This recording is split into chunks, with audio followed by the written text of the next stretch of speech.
guys, it's Joey, and today's video is a request about the Morrigan. And the question posed was how I feel about working with the Morrigan in conjunction with other goddesses specifically. And I'm going to start the video off by saying, first and foremost, one of the great strengths, as well as great difficulties sometimes, of pagan-esque paths is the individuality of path working and how you engage with spirituality. I do not feel that it is appropriate for me at any point to say how an individual could, should, can or cannot engage with spirituality in any sense. And I always say this when anybody comes to me about other spiritual paths as well. It's like, just because somebody engages in a different way doesn't make them wrong, it just makes it individualized and their path. So I thought I would cover some very broad opinions about the subject which I have seen, and then go into how I feel about it, about working with the Morrigan in conjunction with, in particular in this circumstance, other what you might call, I don't know if big is the right word, but basically goddesses that encompass, mother goddesses in particular, mother of all gods type goddesses, Isis being another example, and the sort of cross-pantheon thing. Is that an issue? Etc. So I will touch on how I feel about pantheon work first and foremost. I don't think anybody has a right to tell you that you cannot work with a specific pantheon. There are some that might say you need to trace your ancestry back to X, Y or Z, but I don't feel that way about it personally. I think your way of embracing spirit and whichever culture speaks to your soul is probably doing so for a very good reason. I believe in past lives, and it's very possible that in one of your past lives, or more than one, you have had connection with the culture from which you are drawing. I've had some past memory life stuff done for me, and I, for example, know that there was some Egyptian stuff in one of my past lives, and without a time frame. And I don't feel personally connected to an Egyptian pantheon myself. Now, I adore history and ancient Egypt and ancient Egyptian history and architecture and archaeology and culture and all of that sort of stuff. I love. I think it's interesting. I think it's fascinating. But me personally, I don't connect to that cultural perception of deity, personally. However, what I'm trying to get at is that if you know strands of your energy, if you believe in reincarnation, then if you don't, then this isn't going to make, you're not going to agree. But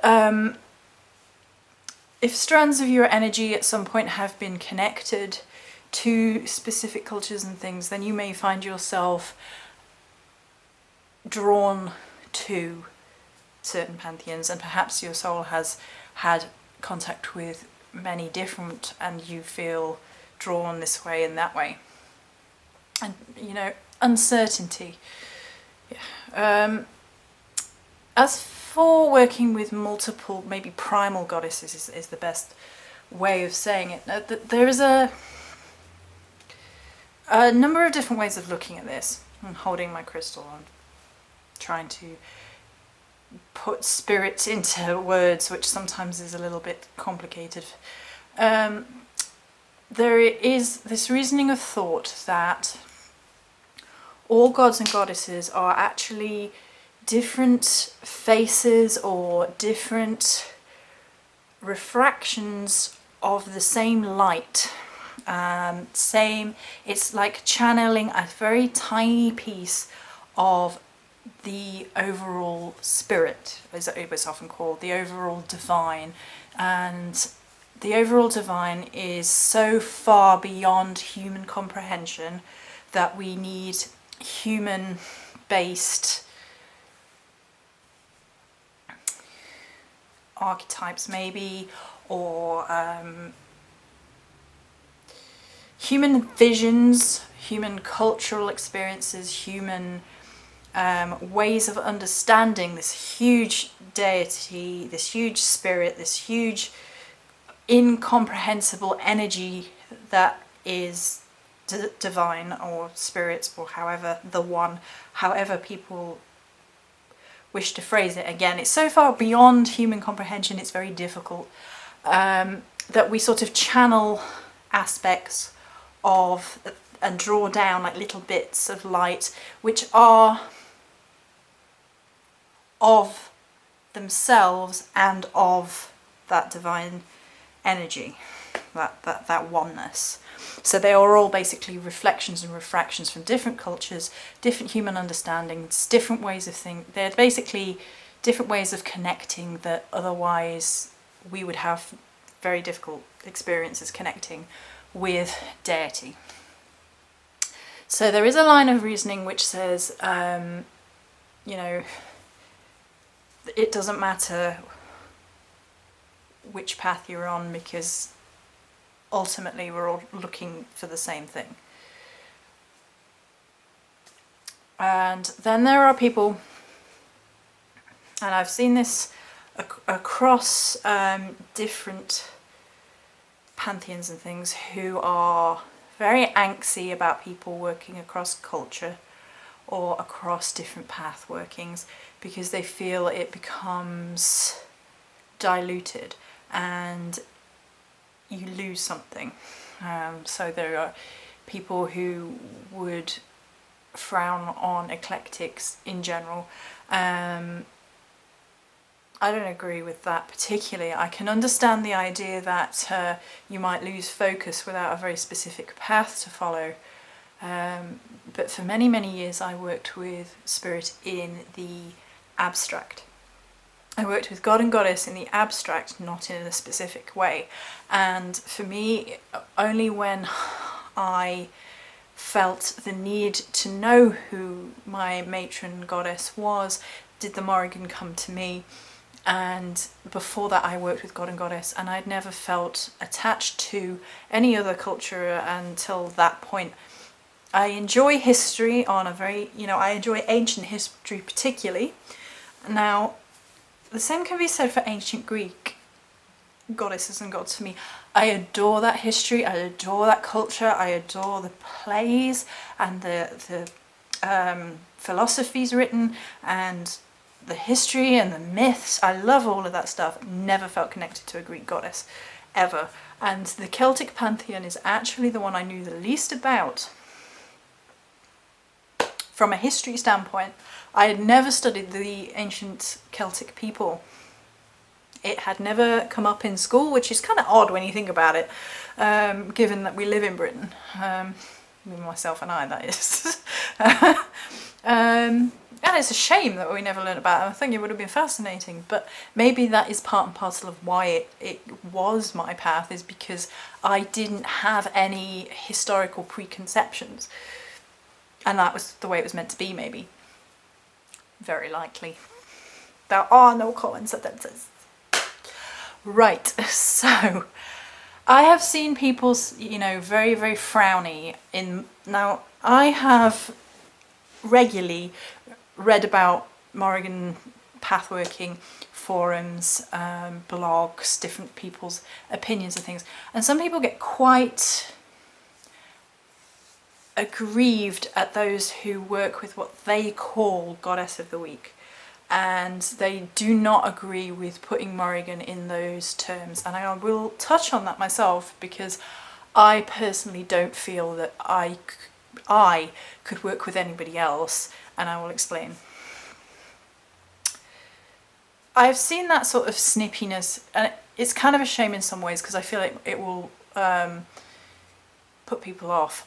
And I understand why they feel that the Morrigan should not be lightly thrown aside, because she should not.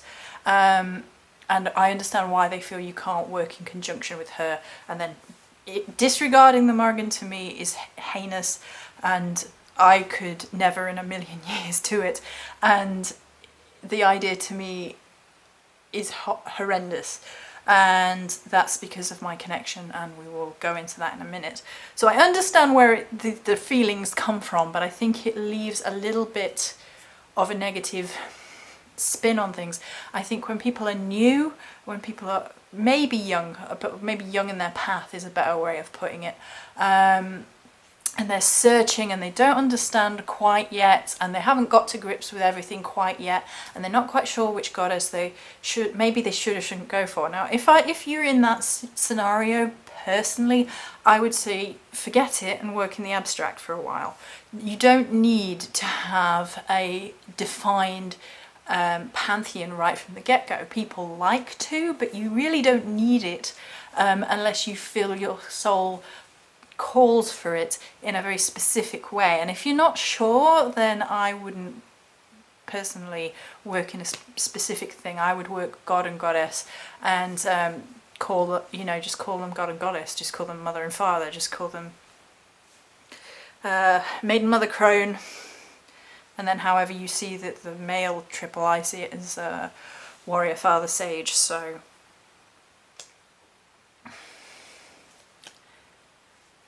I think a part of this I'm going to touch on as well is people try to leap forward before they are ready for that, because that very specificness isn't really easier. And sometimes it creates a whole lot of complications, because you think you should be following X, Y, and Z path, and you think you could be connected to X, Y, and Z path, and all the information becomes confusing, and you're not quite sure about how you feel about things before you head down those pathways, if for example. And that's why I worked with it in the abstract for years, until I was ready, and I never felt bad about needing to do that, and nobody else should. If you want to work in the abstract, it is just as fulfilling, it is just as spiritual, and it just allows you to build up your experience, your sense of self-worth, your crystal sense of self-belief.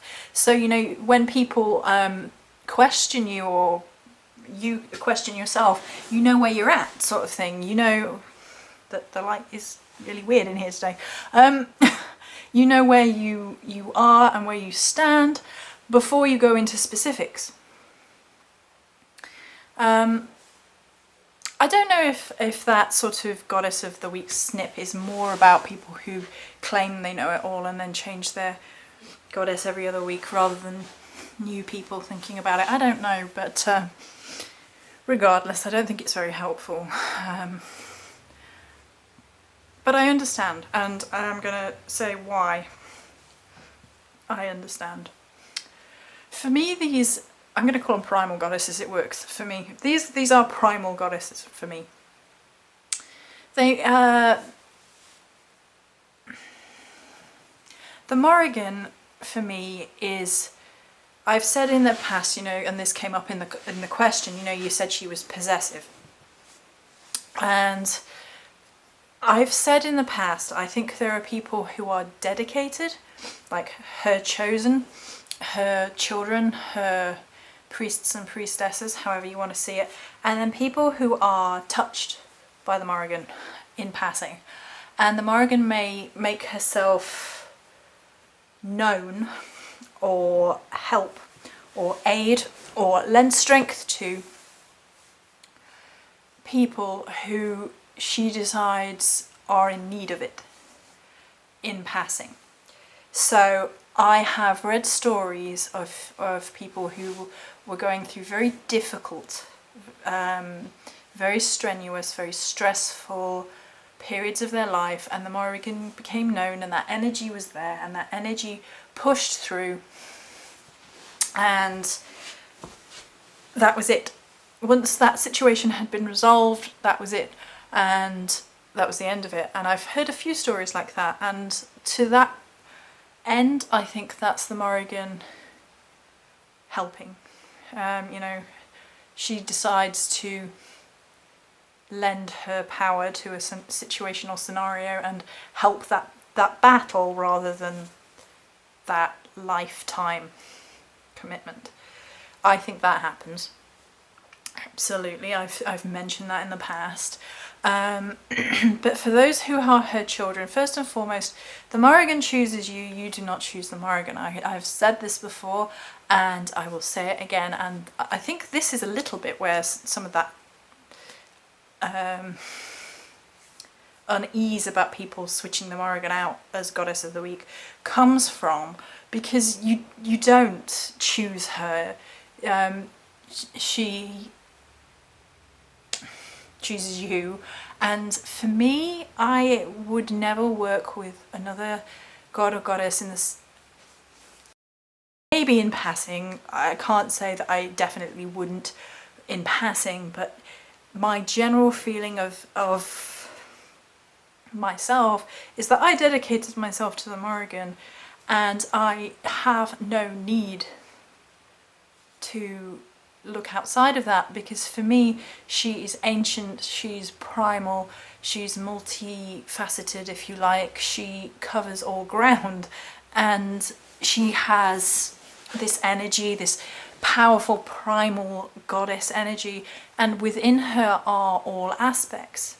And you know, I've seen people say, I don't want to work with her anymore, she's too dark, and I need something lighter. And I just thought, well, you're kind of missing the point. Morrigan has the lunar deity element to her. She has the earth goddess element to her. She has the death crone aspect to her, and more besides. There isn't an element of any goddess that I don't think you can find within the Morrigan, and this is probably true for other big mother primal goddesses too. The Celts often believed that all gods were actually interlinked, and therefore, you know, the Morrigan has so many faces. The Morrigan has that shape-shifting energy. She has that energy that changes and facilitates and has lessons on so much. And the problem, I think, comes for me is that I want to work with Morrigan and her and her and her and her, and for me, I don't see it, because it's like, well, the Morrigan has different elements to herself. The Morrigan appears to me in three main, although we will go on in a minute, three main elements, which is Anu, Macha and Bave, as well as in her all-encompassing aspect, which is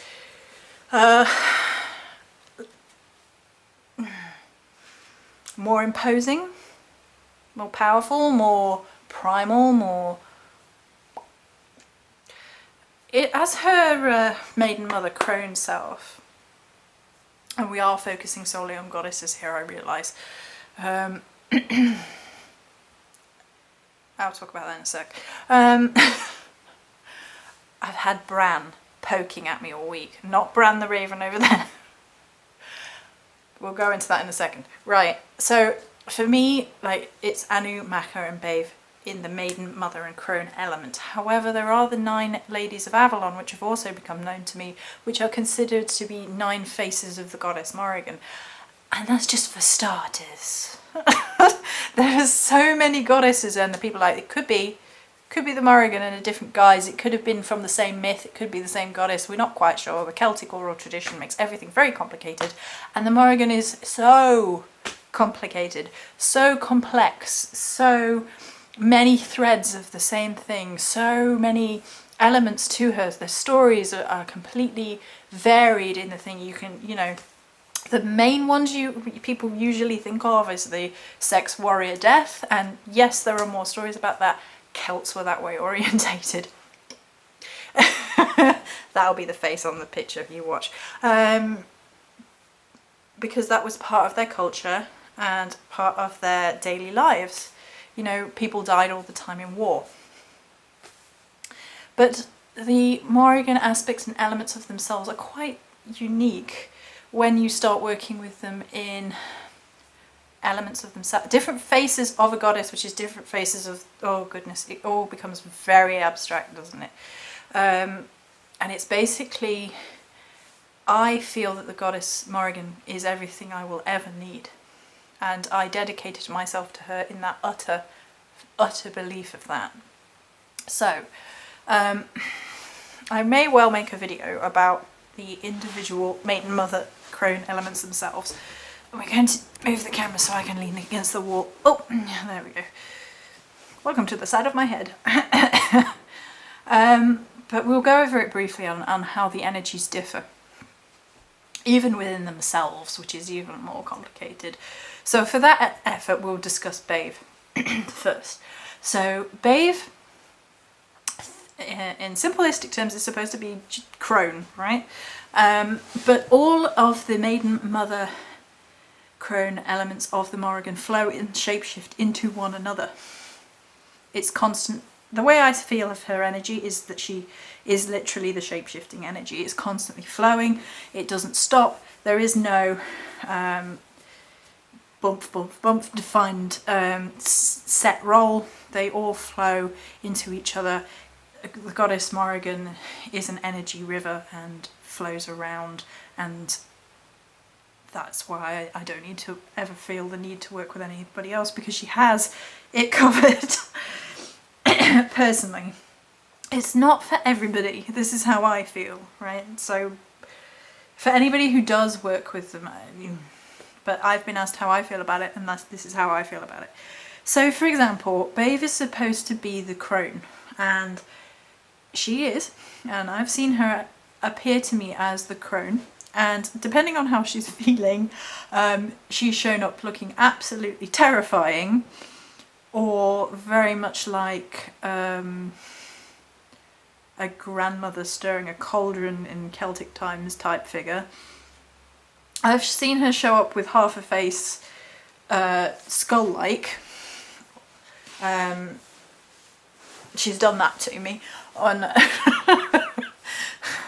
I was like, okay, but I have a picture on my Facebook, and it's of a maiden who has long silver hair and is very buxom, very sexual, and I've seen Babe show up like that as well.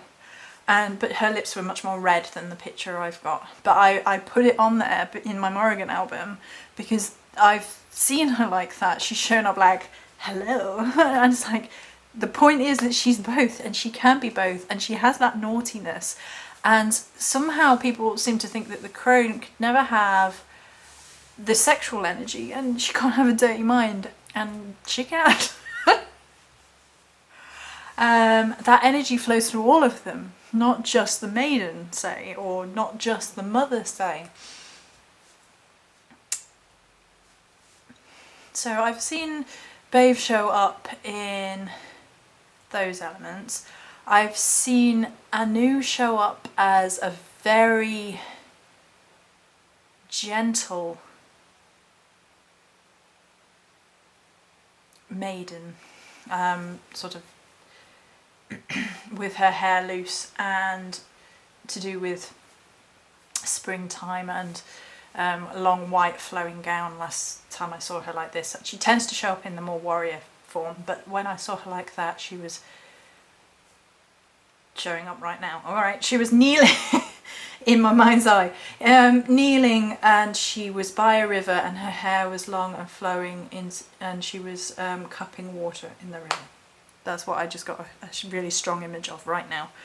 And then there's springtime, and she quite often gets involved in my divining, which people might be like, well, I'd expect the crone to be doing that because, you know, death element, cauldron, divination. But these, like I said, they flow into one another. It's not the same. It's not defined and separate in that sense. It's a beautiful image, thank you. And then Macha, and who also shows up in her warrior gear, and where her hair is actually braided back, and she has that fierce warrior, that fierce maiden. The closest comparison is probably like Diana the Huntress style, but more warfare than Huntress.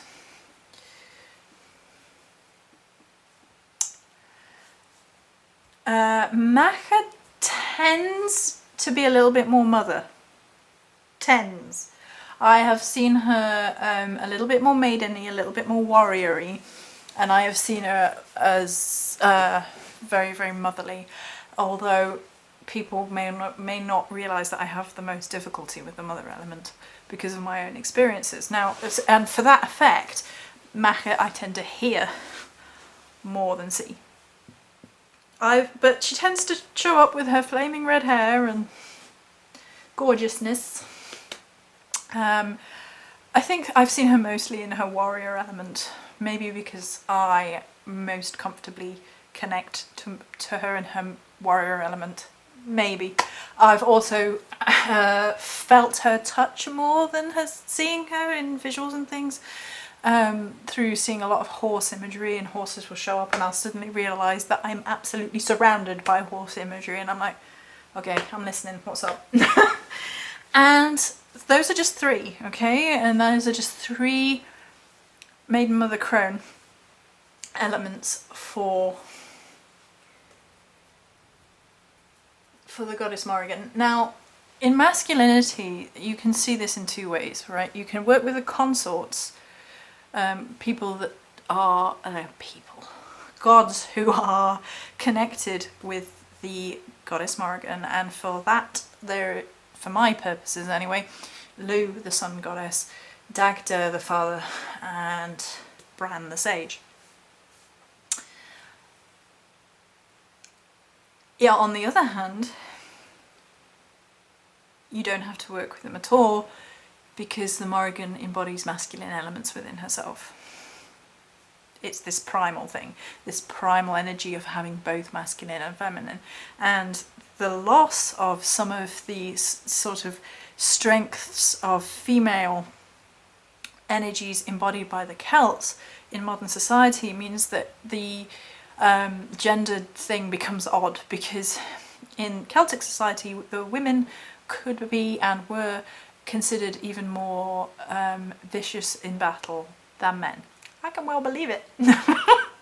And there is stories of historians writing down that they fear that the enemies of Celts feared the women even more than the men. It's fantastic. It's absolutely great in terms of gender history. But because of that, the Morrigan sort of contains elements of masculinity and femininity within herself. And the first time I ever had a full-on visualization, I thought it was a male that was appearing to me. And for a while I thought it maybe was like one of her messages. It was her.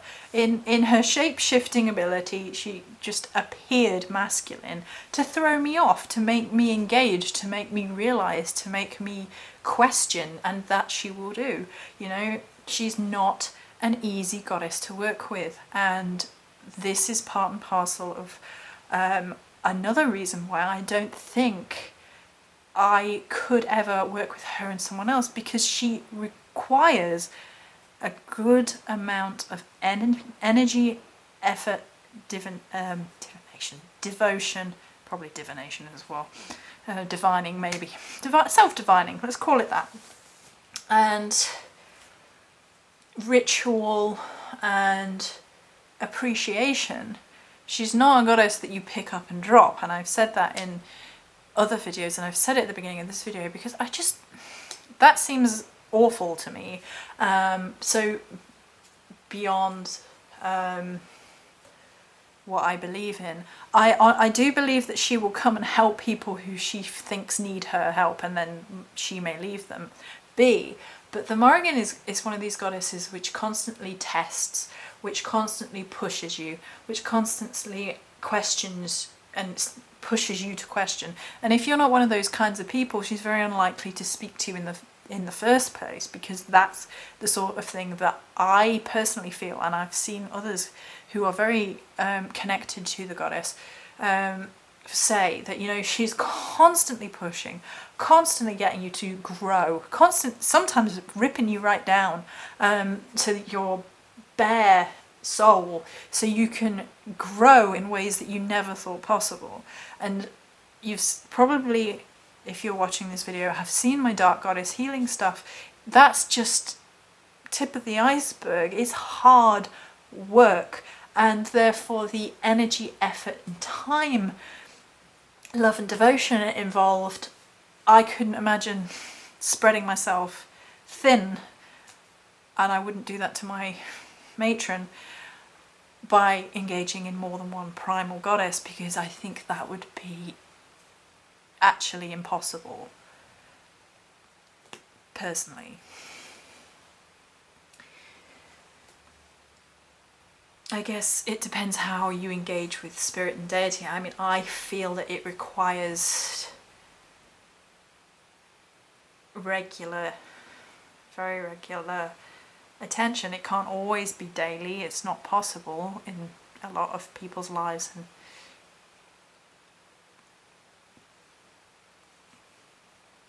the other thing, I guess, I think the last thing I will cover for how I feel about this is that I am her daughter. I am fiercely proud to be her daughter. I have nothing but unbridled, brimming love for my matron goddess in my heart, and my heart and life are full because of her. Even in my darkest moments, I know that if everybody else on the face of the planet abandoned me and was hateful towards me, that I am beloved of her. And that is in my 2014 mottos, that I am beloved of the Morrigan. I am her daughter. She changed my life. She's always been there. I didn't know it was her. She's always been there. She's always guided me. She's always helped me to get through really horrendous experiences. And I feel so emotionally connected to the Morrigan that it wouldn't be the same for me anywhere else. That's a personal thing. That's, you know, that's not to... None of this is to say that this is the right way of doing something. I understand that people work across pantheons and do work with different gods and goddesses, and that's a personal choice. But for me, the Morrigan encompasses everything I could ever possibly need. You know, if I needed someone to discuss love stuff with, she has that all covered. She's had babies in all the myths, you know. She's a fierce lioness mother.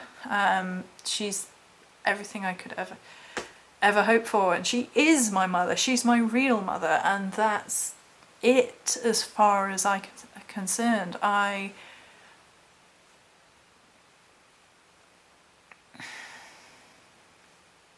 am hers and she is mine, and that is how I feel about it. It's not going to be the same for everybody. Like I said, there is this highly individualized spirituality which allows people to recognize and grow for themselves.